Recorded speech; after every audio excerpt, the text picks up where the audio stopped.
Ladies and gentlemen, the Doodads of the Year Awards is about to begin. It's almost here. The countdown is on. It's going.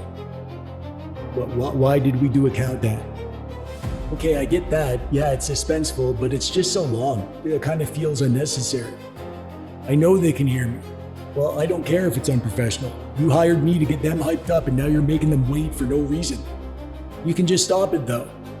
Yeah, you can, with that red button there. You just push that and start the show now. Yes, you can. Yes, you can. Oh, come on, just push it. Don't slap my hand away.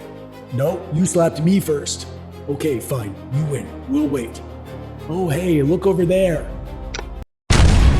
Welcome to the Doodads of the Year Awards. Dweebs and Lady Dweebs, I would like to present your host, the one, the lonely, TechDweeb. Thank you. Hey there, how's it going? I'm TechDweeb, welcome. Thanks for clicking on the Doodads of the Year Awards. Today, I was going through my videos and holy geez, I reviewed 50 pieces of tech this year. That's like an average of 12 a day or something. But like 50 pieces of tech is just too much to make a tier list about. I can't even count to 50, let alone rank 50 things all at once. My desk would probably collapse under the weight of all those little scraps of paper. But I need to do a tier list. The YouTube algorithm told me that terrible things would happen to my family if I didn't release a tier list video before the end of 2025. So that's what we're gonna do. I'm gonna rank all the retro doodads that I've reviewed. And looking back on the year, like, holy geez, what a freaking year it's been. This is gonna be a fun video to revisit all this stuff.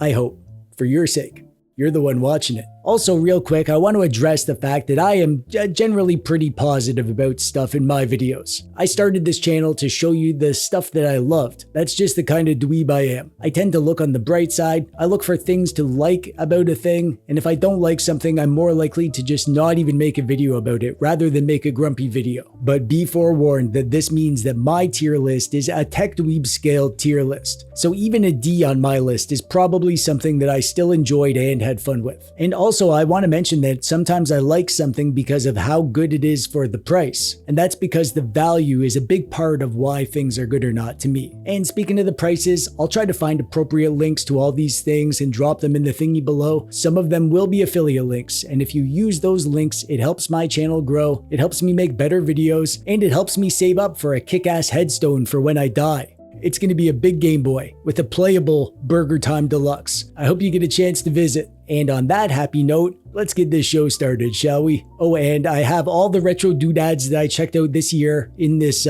bucket. Not the actual doodads, I drew them on papers. I also thought it would be fun to go randomly, so I'm going to pick the doodads one at a time out of my super professional award show bucket. Only the best here on the TechDweeb channel. Oh geez, starting off with literally the last device I reviewed, the RGDS. This is a hard one. This is the cheapest dual screen doodad that you can get, and it was really bad when it came out because of a bunch of issues. However, those have all been fixed and it's actually pretty darn good now. It's not super powerful, it can't even handle all the N64 games, but it's obviously focused on DS. It's not a perfect DS for lots of reasons, but it's good. I personally love playing DS on here. This is also a budget device. It's not super expensive, so it has that going for it. I'm gonna put this one right in the middle. B tier. The RGDS is a great choice if you want what it does at the price you can get it, but it's not like a must-have device or anything.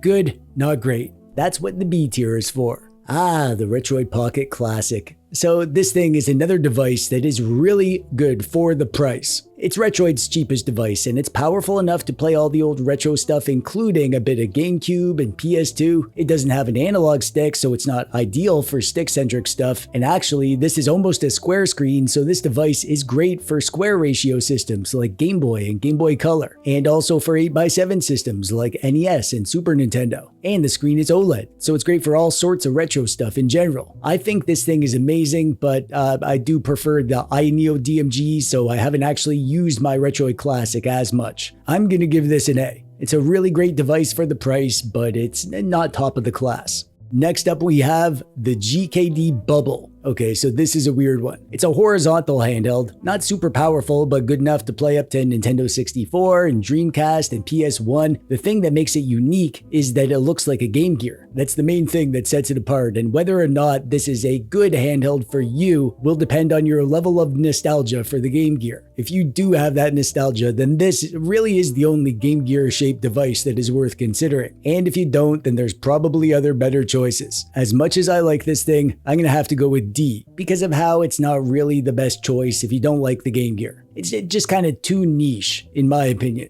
Hey, look at this, the Powkiddy V90s. I have not reviewed a ton of Powkiddy devices this year. My Powkiddy cat has had it pretty easy. The V90s is a great handheld, and it's a good bit cheaper than other flippy screen doodads. However, it's limited. No Wi-Fi or Bluetooth or video out. I liked it a lot more once it had custom firmware. Newly is amazing on here, but overall this one's kinda hard to recommend over other choices. Unless budget is your main concern. It's good though. I'm gonna give it a B.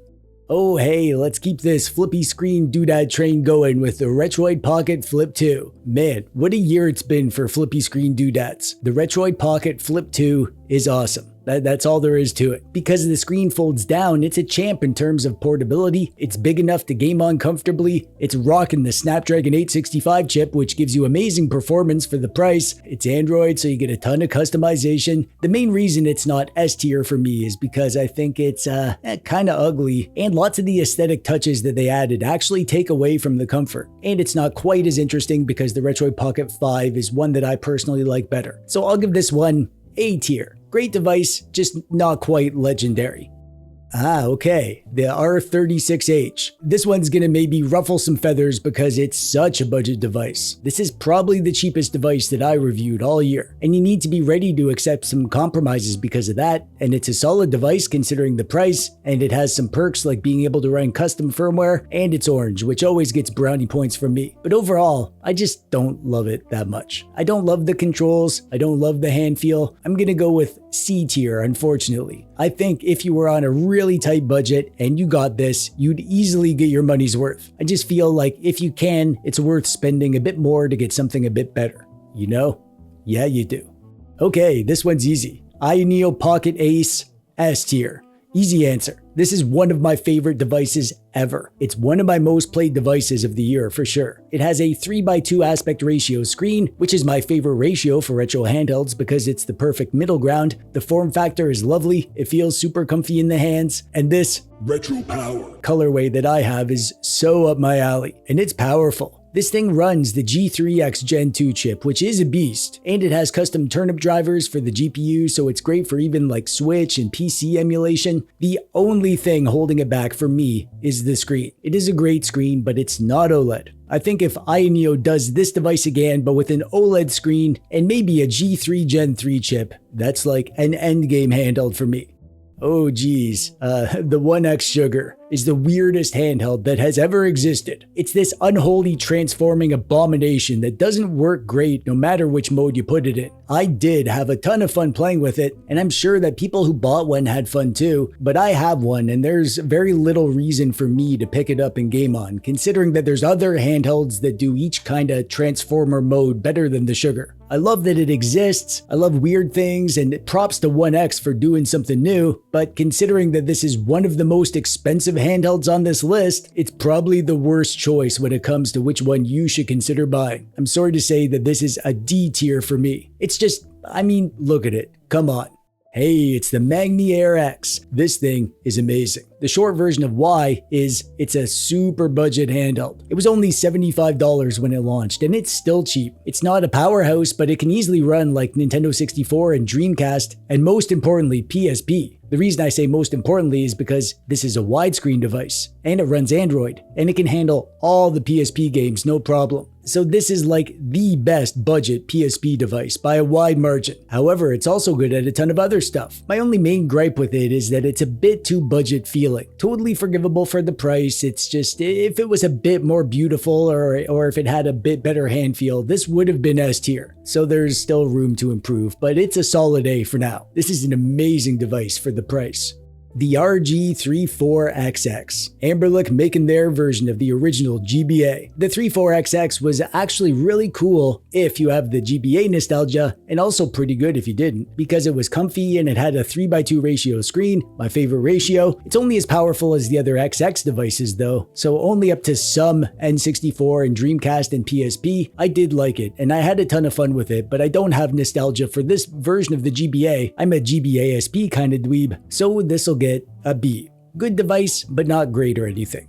The RG557. You know, I actually totally forgot about that device twice. I forgot to review it when it came out, so my review was super late, and then after my video I totally forgot about it until I went to make this video. And that's a shame because it's a really good device. It's like an upgraded version of the 556, so a more powerful processor and a lovely OLED screen and good controls. It's just not really my jam to use as a daily driver. It's got a weird shape to it that's kind of ugly and uncomfortable. This is Amberlic's answer to the Retroid Pocket devices, and I feel like they should just go back to the drawing board and do something different. This form factor just isn't for me. I'm giving this a C because of that, and also how forgettable it is.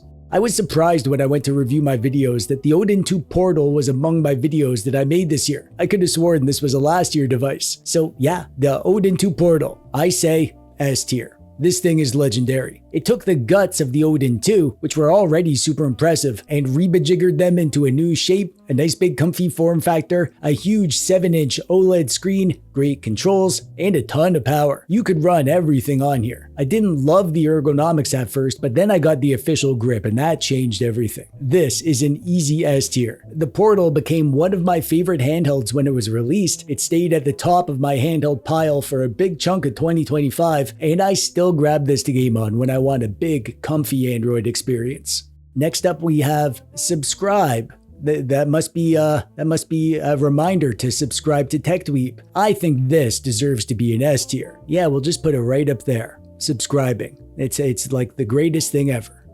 Alright, let's talk about the Miyoo Mini Flip. I flippin' love this little flipper. It's like the flippy screen doodad that I've been waiting for, really. The Miyoo Mini is my favorite handheld of all time, and this is the flippy screen version. It doesn't do anything more than like the Miyoo Mini Plus. It's not super powerful, it doesn't run anything beyond PS1 and Nintendo DS, but it's so tiny and cute that it is just special. Playing the older retro systems on this feels magical. I wanted this for so long, and when I got it, I was both surprised at how good it is, and also that it didn't replace my Miyoo Mini. I kind of expected to love it enough that it would, but no, not quite. And so it doesn't quite make S tier. I'll give this one A tier. I love it, I just wouldn't run into a burning building for it.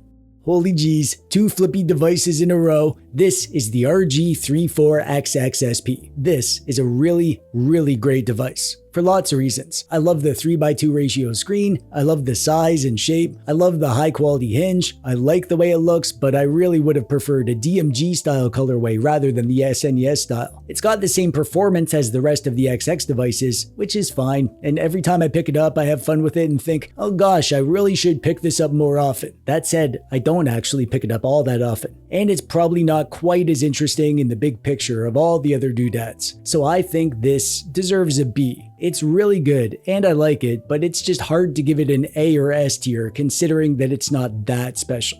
Oh man, this is gonna be hard. The Ayaneo Pocket DS. Man. Okay, so there is so much to love about this thing. It's a super high-end dual screen doodad, more powerful than the Thor and the Odin 2. It's got a huge OLED screen on the top, and the bottom screen is the same screen from the Ayaneo Ace, which I gushed about earlier. I also have their retro colorway version, which is super neat looking. It's got just enough ergonomics to be comfy, just small enough to shove in your pocket in a pinch, but it's expensive. That's the main problem with it. It's like the most expensive flippy screen doodad, and it doesn't really do anything more than cheaper options. And one more gripe I have is that the fan noise is a bit loud. It didn't bother me at first, but the more I used it, the more it started to bother me. I'll give this one an A. So good, but a bit of room to improve. The Amberlic RG477M. Lots of people love this device, and it is really good. I do like it, but I wouldn't put it up there with my favorite Amberlic devices. It's got lots going for it. Metal body, big beautiful high refresh rate screen, nice clean Android system, and it's powerful. This thing is using Amberlick's most powerful chipset, so you can play all those GameCube and PS2 games upscaled with no problem. It has 2 Achilles heels, just like Achilles did. One is because it's metal, it's heavy. I didn't notice this at first, but once I used it for a long time, I found it was actually kind of annoyingly heavy. Like I have to squeeze it or it'll just slide out of my hands when I'm holding it. And also it's expensive. It's like Amberlick's most expensive handheld. I just don't love it that much now that I've spent more time with it since my video. I'll give it a C, but it's like a high C, or maybe like a low B. I don't know, whatever. Okay, so the Ayaneo Pocket Micro Classic is barely a new device. It's basically identical to a device we got last year, the Ayaneo Pocket Micro, except this is just a no thumbstick version. It is a really good device, amazing for GBA, but good for everything else. It's a bit of a conundrum because it feels more powerful than it needs to be. You can play PSP and GameCube on here, but without the thumbstick, it doesn't make sense to try to do that. And like all of Ayaneo's stuff, it's expensive. So considering that this is so niche and overpowered and overpriced, but still a fine device, I think that a C ranking is fair for this thing. And you agree, I assume. The RG slide. So this uses the same screen as the 477M that we talked about. It's a big 4.7 inch high refresh rate screen, and it's a unique device because it has a slidey screen. The screen slides up and the controls are hidden inside. The device, when it's closed, is pretty pocket friendly. It's a little on the thick side, but that actually is a good thing. It lends itself more to the ergonomics and the bigger controls. And the slide is super satisfying. I do like this thing, but honestly, it's not something that I grab to game on often. The slidey function is really the reason to get this, and if you don't care about the slide, it's like a less comfy version of an experience that you can get elsewhere. So I'll go with B. It's good, just not much more than that. The Retroid Pocket G2. I kind of feared having to grade this one because I'm of two minds. On the one hand, it's amazing because it's an upgraded Retroid Pocket 5, same great screen and build and ergonomics and controls that we love from the Retroid Pocket 5, but much more performance and only a tiny bit more expensive. But that's also the downside because it's not new. It's just a Retroid Pocket 5, but with more performance. And maybe that's not enough, you know? But also, maybe it is. I really don't want to have to choose, and I'd love to know what you think. However, I need to follow my heart, and the G2 is one of my favorite devices right now, so I'm gonna put it in S tier. But it is just barely in S tier. It just barely squeaked in. The GKD Pixel 2. This thing is really neat, however, it's really hard to recommend. It's got an all-metal body, it has an EDC vibe to it, it's fascinating because it's so small, it's kind of a novelty, but for me, for actually gaming on, it's too small. The screen is too small and it's too compact and cramped. And I like small devices. Heck, my favorite device ever is the Miyoo Mini, and maybe the Pixel 2 would have done better if it wasn't so heavy, because it's made of metal. But it is too heavy, so I don't prefer it to the Miyoo Mini for carrying around, and it is too small for me to game on for a long time. Maybe it's for people with smaller hands, I don't know. I really like it and I want to love it, but I can't enjoy gaming on it nearly as much as the price warrants. I'm giving this one a D, unfortunately. It breaks my heart a little because I do like it, but it's just not for me. The Miyoo Flip, Miyoo's first flippy screen doodad. I really loved this thing when it came out, even more than the Flip Zizzle, which I also loved. I love the size and the form factor, I love the controls, the screen with the thin bezel, and I even like the hinge. Now, to be fair, lots of people had problems with their hinge, but mine is still going strong, and I like the more firm kind of feel to it. However, since this came out, there has been other flippy doodads that I like more. I like the 34X XSP more, I like the Miyoo Mini Flip more, and because of the hinge problems that other people have, even though I love it, I'm just gonna give it a B. Okay, here we go. This may ruffle some feathers. Maybe you don't agree with me, but that's fine. You can make your own list that no one will watch. I think the Batlexp G350 is one of the best devices of the year because of how good it is considering how cheap it is. This thing is just a champ for the price. It's made by Amberlick, even though that's a secret for some reason, and it uses the same screen and controls as their more expensive XX line of devices, but it's a fraction of the price. And it's lovely. I honestly love gaming on it. I preferred this to lots of more expensive handhelds. And I love seeing what it can do because it's so cheap. It maxes out at some N64 and Dreamcast and PSP, but like for $35 or whatever you can find this for, that's amazing. It looks great, it feels great, it is great. I'm putting this in S tier. And if you disagree, then let me know in the comments so I can ban you.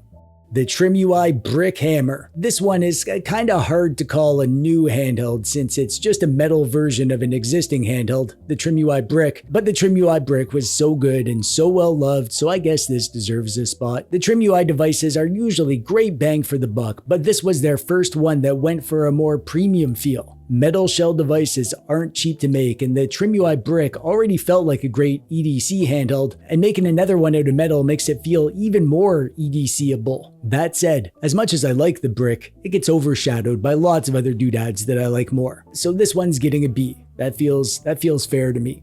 The RG35XX Pro, which I call the Zazzy Bazazzle. It's a long story. This thing is really nothing more than an RG35XX Plus, but with thumbsticks. And not even good thumbsticks, just regular old imprecise cardinal snapping Amberlick budget thumbsticks. And it only has 1 GB of RAM, compared to the device that came out right before it, the RG34XX SP, which had 2 GB of RAM, so this feels even less pro than their previous device. And this came out after the Batlexp G350, and used the identical shell and buttons and screen, so like it's hard to be excited about this one. I'm putting it in C tier. It's not bad. It's actually good, but it's just kind of boring. The AYN Thor. What can I say about the AYN Thor that hasn't been said already? This thing is just incredible. Everyone loves this thing to bits. I made an entire video about why everyone loves it to bits. The short version is that it's got a lovely form factor that's reminiscent of a 3DS, and it has dual OLED screens, which makes it amazing for dual screen gaming, and it can play all the 3DS and DS and stuff like that. But the real magic is that this thing is great for all games. It's powerful enough to do GameCube and PS2, Switch, PC games via GameHub, great software, great controls, great build. I love this thing so much. I've barely played with anything else since this arrived. It has to be S tier. This might even be my top device of the year. I might make a separate video about that, but for this list, it's up there among the greats. The Ayaneo Pocket Air Mini. This is a really good doodad. It's like a little lightweight version of the Ayaneo Pocket Air, and it's Ayaneo's cheapest handheld yet. It's not super powerful, it can't do much beyond some basic GameCube and PS2, but the fact that you get all the old stuff like Nintendo 64 and Dreamcast at a super budget price is impressive, especially coming from Ayaneo, which is not known for making budget doodads. I personally ordered their Retro Power version of this because I like it so much, and it's so cheap, but I don't see this as being among the greats. It's just a really good handheld, limited, but the limitations are forgivable considering the price, and I feel like B tier would be fair. Maybe it's a high B, like a B plus, let's call it. The MagicX Zero 40. That's definitely among the weird handhelds of the year. It's sort of the shape of a Nintendo DS wedge handheld, and it's got this tall vertical screen, and it looks like an unholy abomination, and it sorta is, but it's really great for two things: vertical shooters and Nintendo DS games. So you can play vertical shooters vertically the way God intended, and you can play DS games with the screen stacked up. My major gripes are that the shape is weird. I mean, just look at it, and the screen resolution isn't really a great aspect ratio for vertical shooters or stacked DS games. I'm gonna put this in C. It's fine, I had fun, but it could have been great and it missed the mark. The Konkr Pocket Fit is one of the biggest surprises of this year. First, because Konkr is a sub-brand of Ayaneo, which is surprising on its own, and also, Konkr is a budget line of devices, which is also surprising from Ayaneo. And also, the Pocket Fit is so freaking good that it probably could have just been a full-priced Ayaneo device, and that would have done well. But at a budget price, it is absolutely incredible. I mean, it's not dirt cheap, but it is cheaper than you would expect for a device with this quality and specs. You can get a version with the Snapdragon G3 Gen 3, which is a beast, or you can get one with the all-new Snapdragon Elite, and this is the cheapest handheld you can get with that chip. And it is so good in so many other ways. This has to be one of the best surprises of this year, and it deserves to be an S tier because of the value and quality and surprise factor. Surprise! And now we're on to the Ayaneo Pocket S2. This is another one that I had totally forgotten about, which should tell you about how interesting I find it. It's not interesting to me, is what I mean. Don't get me wrong, this was an amazing device. It was the sequel to the Ayaneo Pocket S, and when it came out, it was basically Ayaneo's big flagship handheld. They're top of the line, best of the best, and it's engineered to feel premium from every aspect. It is amazing, but it's also not that different from the Pocket S, and compared to all the other more unique devices that came out this year, it's hard to remember what set the Pocket S2 apart. And also being a top tier Ayaneo device, it's expensive as heck. So as good as it is, I can't bring myself to give it more than a B. It feels weird giving a top end flagship device a B, but whatever. It's my award show. I'll do what I want. The Odin 3. At long last. This one is tricky because the Odin 2 Portal I put in S tier, and on paper the Odin 3 is better. It has a lovely OLED screen, but it's a smaller form factor and pocketable in a pinch. It's got great controls, really nice ergonomics for the size, and it's rocking the Snapdragon Elite chip, the next gen top of the line chip that outperforms every other handheld chipset. However, there is one little problem, and it's a big one. The Snapdragon Elite chip uses a new GPU that doesn't have great drivers yet. So while it has the raw power to play everything that you'd want to throw at it, including Switch and PC emulation, there are lots of bugs and glitches right now. The work has been started on custom turnip drivers, so I don't doubt that soon enough the Odin 3 will be ready to take over the world in a big way. But right now, it doesn't. And it doesn't make it into the S tier. So we're gonna put it in A tier. For now, kinda temporarily. And hopefully it can graduate when we get better drivers.